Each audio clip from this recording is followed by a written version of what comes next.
Center for Multilateralism. We are proud of this kind of gesture and look forward to hosting future sessions.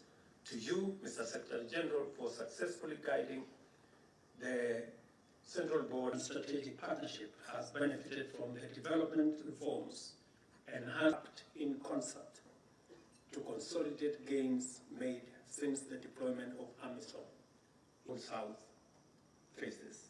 Number one is the subject of climate change, humanity in its entirety, and the urgent need to reconfigure.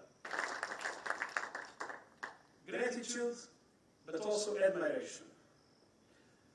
Diplomacy with Eritrea, probably one of the most complex diplomatic efforts ever made.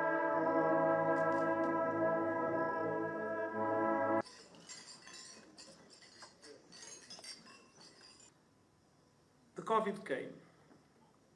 Portugal had Development. And we are making an offer that we have the largest resources